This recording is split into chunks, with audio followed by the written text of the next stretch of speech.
कक्षा 10 का कल लास्ट जो लेसन था बहुविकल्पी वाले लेसन का 10 क्वेश्चन कंप्लीट हो गया था। चलते हैं 11 नंबर पे। 11 नंबर कह रहा है कि समीकरण दे दिया 2x का वर्ग ऋण 5x धन 4 बराबर 0। इसकी प्रकृति पूछ रहा है। प्रकृति निकालने के लिए हमको विविक्त कर कैपिटल D चाहिए और विविक्त कर निकालने के लिए A, B और C तुलना करके ABC निकाल लेते हैं और D होता है B² माइनस 4AC ऋण 5 का वर्ग ऋण 4 गुणित 2 गुणित 4, ये हो गया 25, 8 चौचौ को 16, 16 दूना के 32, 32 में से 25 घटा दीजिए तो ऋण 7। यह 0 से छोटा है। तो कह रहा है विकल्प में 4 है कि वास्तविक समान, वास्तविक असमान, वास्तविक तो होगा नहीं, वास्तविक नहीं है, इनमें से कोई नहीं, तो वास्तविक नहीं है। तो इसका आंसर वास्तविक नहीं है। चलिए चलते हैं इसी तरह से 12वें क्वेश्चन पे। 12 नंबर में दिया गया है कि 2x का वर्ग 5x धन 3 बराबर 0। A की जगह पे 2, B की जगह पे 5 और C की जगह पे 3 दिखा। तो कह रहा है कि आप इसका मूलों के चिन्ह ज्ञात कीजिए। तो मूलों के चिन्ह ज्ञात करने के लिए इसके मूल कैसे होंगे, तो सबसे आसान सा है कि इसका गुणनखंड कर लीजिए। और गुणनखंड करते हैं तो आपने कहा कि 3 दूना के 6, 6 को तोड़ना है 5 लाना है, तो आप कह सकते हैं 3 और 2, तो 3 और 2 यानी गुणनखंड हो गया। आपने कहा कामन हो गया 2x, x धन 1 कर लीजिए, धन 3 कामन करते हैं, x धन 1 हो गया, तो x धन 1 लेते हैं और अगले में 2x धन 3। तो x के मान दोनों को 0 के साथ लेंगे तो ऋण 1 और ऋण 3/2। तो इसके x के मान कैसे हैं, दोनों के दोनों ऋण में हैं, यानी इसके जो मूल हैं वो दोनों मूल कैसे हैं, तो आप बोल सकते हैं इसके दोनों मूल ऋणात्मक हैं। नोट करिए। क्वेश्चन नंबर 13 पर चलते हैं। तो 13 नंबर दिया गया है कि विविक्त कर धन 3 है। तो इसके मूलों की प्रकृति क्या होगी, इसके मूल कैसे होंगे। अगर यह विविक्त कर धनात्मक है अतः इसके मूल वास्तविक व असमान होंगे। धन 3 का मतलब 0 से बड़ा, तो 0 से बड़ा वाला नेचर आपका ये होता है। 14 नंबर पर चलते हैं। तो 14 नंबर दिया गया है कि x ऋण 3 बराबर 0 के मूल होंगे। इसको 0 के साथ लेते हैं तो 0, इसको 0 के साथ लेते हैं 3, तो इसके मूल क्या हो जाएंगे, 0,3 हो जाएंगे। इसी तरह से 15 नंबर दिया गया है कि 4x का वर्ग ऋण 12x धन 9 बराबर 0 के मूल होंगे। तो चलिए व्यवस्थित करते हैं इसको हम। 2x के घात 3 के घात 2 2ab 4 12, यानी यह 2x माइनस 3 का होल का स्क्वायर हो गया। 2x माइनस 3 स्क्वायर का मतलब 2 बार दे दिया गया। अगर दोनों को 0 के साथ लेते हैं तो 3/2, 3/2 हो जाएगा। इसके ये मूल हो गए। जब इसके ये मूल हो गए तो यह मूल कह रहा है कि इसके जो मूल हैं, पहला तो मूल हो गया, अब कह रहा है कि उसका नेचर बता दीजिए। अगर नेचर निकालना है तो कैसे निकालेंगे, तो उसके लिए सबसे आसान सा तरीका है नेचर निकालने का। चलिए करते हैं इसका। a की जगह पे 4, b की जगह पे ऋण 12 और c की जगह पे 9 है, तो d निकालते हैं b² माइनस 4ac। चलिए हल कर लेते हैं। b यानी ऋण 12 का वर्ग 4 गुणते 4 गुणते 9, तो ये हो गया 144 और यहाँ पे हो गया ऋण 144 यानी 0। तो इसके जो मूल होंगे क्या होंगे, वास्तविक व समान हो जाएंगे। नोट कर लीजिए। क्वेश्चन नंबर 16 नंबर दिया गया, ध्यान दीजिए कि एक वर्ग समीकरण के मूलों का योगफल, मूलों का योगफल, अगर मूल अल्फा और बीटा है तो मूलों का योगफल दे दिया और मूलों का अंतर दे दिया। तो कहता है समीकरण बताइए। तो चलिए हल कर लेते हैं। जोड़ देंगे कट जाएगा, 2 गुणते अल्फा 5 1 6, 6/4 कर दीजिए, ये हो गया 3। अल्फा का मान 3/4, इस मान को यहाँ रख दीजिए पहले में। तो अल्फा धन बीटा बराबर 5/4 है, तो 3/4 धन बीटा, तो बीटा का मान 5/4 ऋण 3/4, बीटा का मान 2/4 कर सकते हैं। ठीक, बीटा आ गया, अल्फा आ गया, गुणनफल निकाल लेते हैं। तो गुणा कर लीजिए यहाँ पे, तो ये हो गया 6/4। अब समीकरण होता है, समीकरण पूछ रहा है तो x² माइनस मूलों का योगफल और गुणनफल बराबर 0। एक्स का वर्ग योगफल हमको यहाँ दिया गया है, कितना है 5/4। गुणनफल अभी निकाला है आपने, लघुत्तम लेते हैं 4 से, तो यह 4x का वर्ग ऋण 5x धन 6 बराबर 0। ये है उस दो घात का समीकरण। नोट कर लीजिए। दिया गया 17 नंबर, उस द्विघात समीकरण को ज्ञात कीजिए जिसके मूल ऋण 1 और ऋण 3 है। एक मूल को हमने अल्फा मान लिया, दूसरा को बीटा मान लिया। समीकरण पूछ रहा है तो अल्फा प्लस बीटा योगफल निकाल लेते हैं, तो ऋण 4। गुणनफल की बात करते हैं तो ऋण 3 गुणते ऋण 1, 3 हो गया।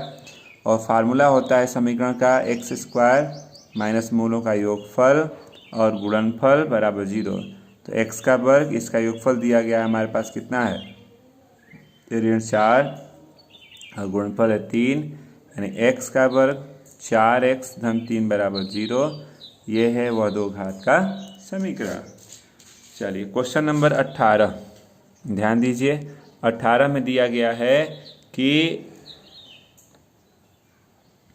एक द्विघात समीकरण दे दिया, 3x का वर्ग 7x धन 5 बराबर 0 का विविक्त कर और लक्षण पूछ रहा है। a की जगह पे 3 दिखा, b की जगह पे ऋण 7 है, c की जगह पे 5 है, d मतलब b² माइनस 4ac आप बोलते हैं, माइनस 7 का स्क्वायर 4ac, तो ये गया 49, 12 25 60, यानी यह कैसा कितना आया आपके पास रिजल्ट है ऋण 11। ऋणात्मक है, जब ऋणात्मक है तो इसके मूल काल्पनिक होते हैं या जिसको आप अधिकल्पित बोलते हैं। चलिए क्वेश्चन नंबर 19 पे चलते हैं। 19 में दिया गया है किसी भिन्न के अंश और हर दोनों में, तो मान लेते हैं, ध्यान दीजिएगा, मान लेते हैं भिन्न x/y अंश हर। कह रहा है प्रथम शर्त के अनुसार, आप लिख सकते हैं प्रथम शर्तानुसार। क्या कह रहा है प्रथम शर्त में कह रहा है कि अंश हर दोनों में एक एक जोड़ देते हैं, एक एक जोड़ देते हैं, तो इसका मान कितना हो जाता है 5/4 हो जाता है। तिर्य गुणा करते हैं, 4x धन 4, 5y धन 5, एक तरफ लाते हैं 4x ऋण 5y, ये एक पहला समीकरण हो गया। दूसरा शर्त कह रहा है, आप लिख सकते हैं यहाँ पे कि द्वितीय शर्तानुसार। क्या शर्त कह रहा है, तो ये हमारे पास भिन्न दिया था, अंश और हर दोनों में से एक घटा देते हैं, दोनों में एक एक घटा देते हैं, तो इसका मान 3/4 हो जाता है। तिर्य गुणा करते हैं, 4x ऋण 4, ये हो गया 3y ऋण 3, तो 4x ऋण 3y बराबर 1, समीकरण नंबर 2। कहता है तो आपको वह भिन्न बताना है, तो चलिए हल करते हैं। दोनों समीकरण आपके पास हैं, आपने कहा यहीं पे आप सॉल्व कर लीजिए। आपने कहा समीकरण 1 व 2 से, एक हमारे पास 4x ऋण 5y बराबर 1 है और यहाँ 4x ऋण 3y बराबर 1 है। जोड़ घटा देंगे तो चिन्ह बदलेगा, कट गया। ऋण 2y बराबर बोल सकते हैं कितना, तो ऋण 2y का मान हम यहाँ से लिख सकते हैं, एक में से ऋण 1 गया कितना, तो आप लिख सकते हैं यहाँ पे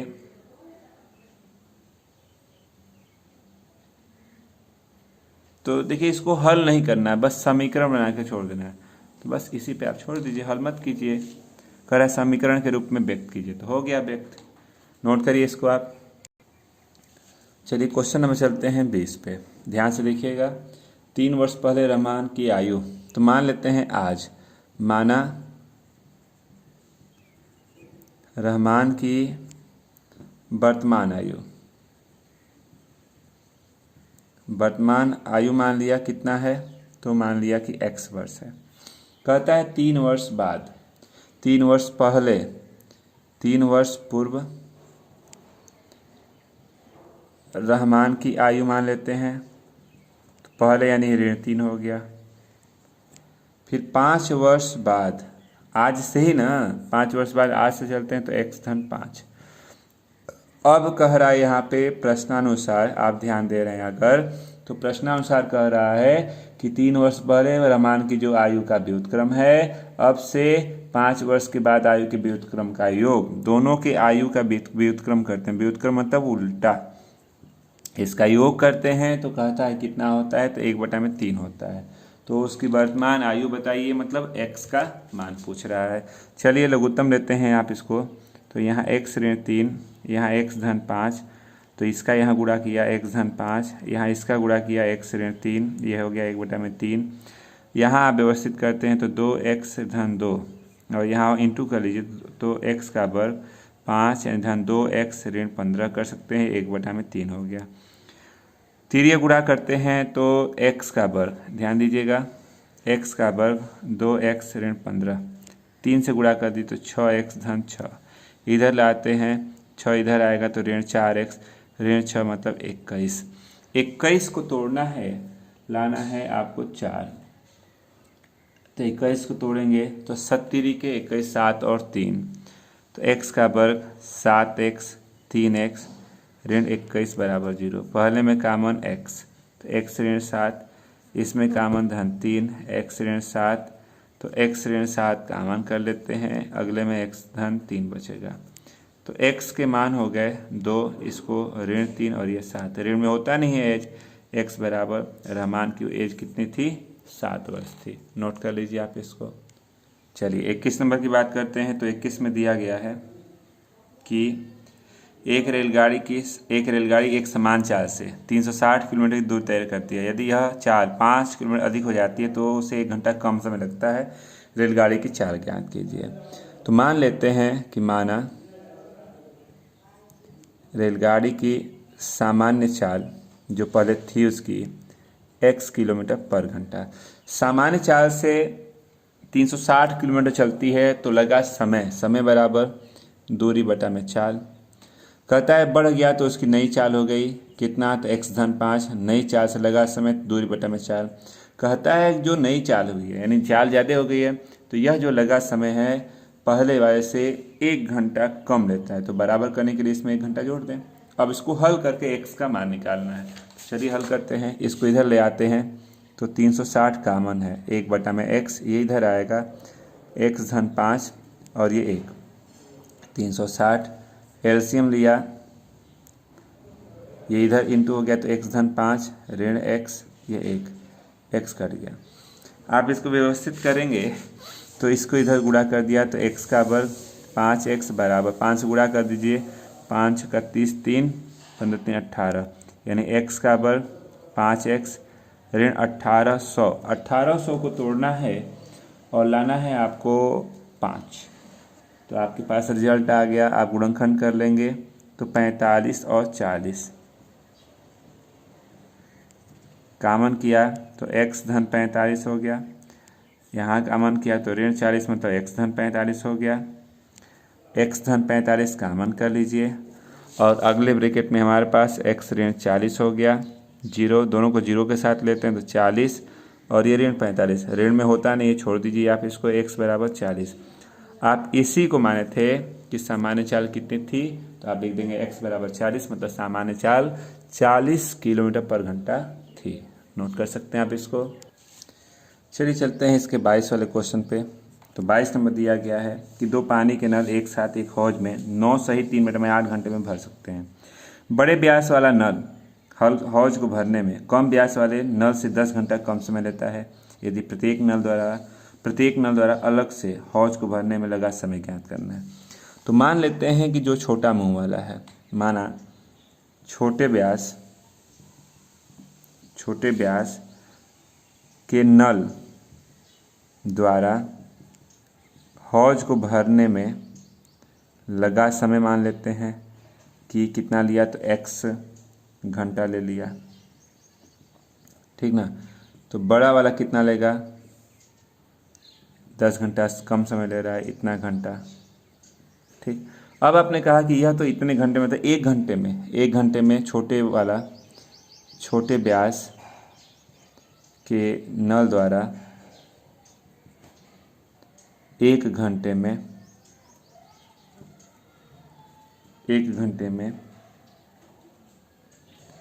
भरा भाग यानी कि इतना हो गया 1 बटा में x। इसी तरह से बड़े व्यास के नल द्वारा 1 घंटे में लेते हैं तो इतना।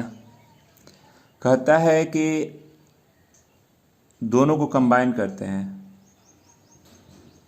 मिलकर भरते हैं कितने समय में, तो 9 सही 3 बटा में 8, 8 9 72 75 बटा में 8। तो 1 घंटे में वो कितना भरेंगे, 1 घंटे में 8/75 कर लेंगे, यानी इन दोनों का एक एक घंटे का योग बराबर इसका योग होना चाहिए। तो 1/x 1/x ऋण 10 बराबर 8/75 कर लीजिए। चलिए व्यवस्थित करते हैं इसको। तो व्यवस्थित करेंगे, एलसीएम लिया तो x ऋण 10 x का वर्ग और ऋण 10x कर सकते हैं बराबर 8/75। ठीक ना। व्यवस्थित करते हैं तो ऊपर हो गया, ऊपर आप अगर रिजल्ट ध्यान देते हैं तो 2x ऋण 10 x का वर्ग 10x 8/75 कर लीजिए। ठीक, अगर हम इसको व्यवस्थित करते हैं, आप इसको अगर व्यवस्थित करना चाहते हैं, चलिए थोड़ा सा आगे बढ़ते हैं। यहाँ पे हो गया, तिर्यक गुणा कर लें तो तिर्यक गुणा करेंगे तो 8x का वर्ग ऋण 80x बराबर, इधर गुणा किया तो 75 दूना के 150 x 750, इधर लाते हैं सबको तो 8x का वर्ग, इधर तो 230 x धन 750 बराबर 0। अगर मान लीजिए हम इसको 2 से कटा देते हैं तो 4x का वर्ग 1 1 5 और 2 3 6 2 7 14, यानी इतना 375 गुणते 4, गुणनखंड करते हैं तो आसान सा है, सीधा 4 को ले लीजिए, 4 ऋण 115 और c का मान 375, x बराबर -b प्लस माइनस रूट में b स्क्वायर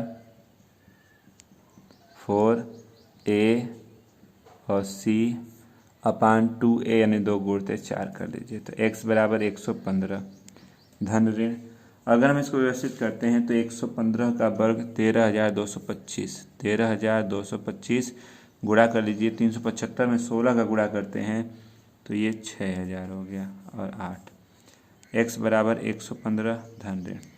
आप इसको घटाते हैं तो 6225 होगा, घटाने पे रिजल्ट आपका 13 यानी 7225 होगा और ये हो गया 8।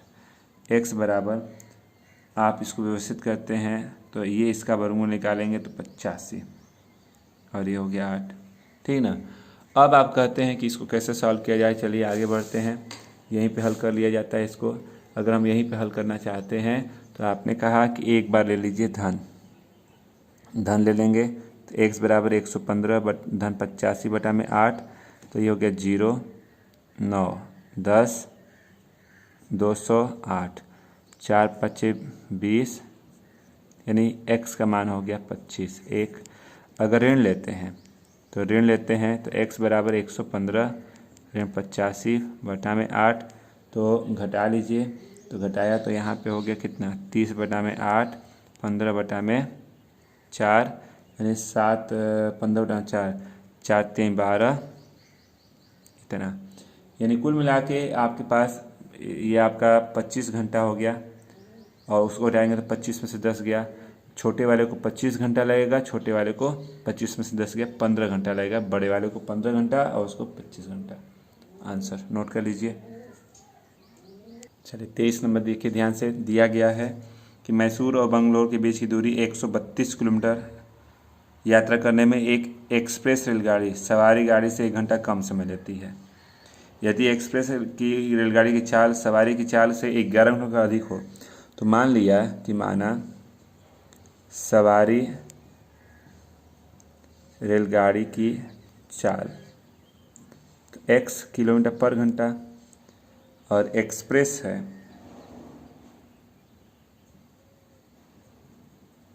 की चाल 11 किलोमीटर इससे अधिक है। ठीक ना। तो कहता है 132 किलोमीटर चलेंगे तो पहले सवारी गाड़ी से लगा समय बराबर दूरी बटा में 4, तो 132 बटा में x, और एक्सप्रेस को लग जाएगा इतना।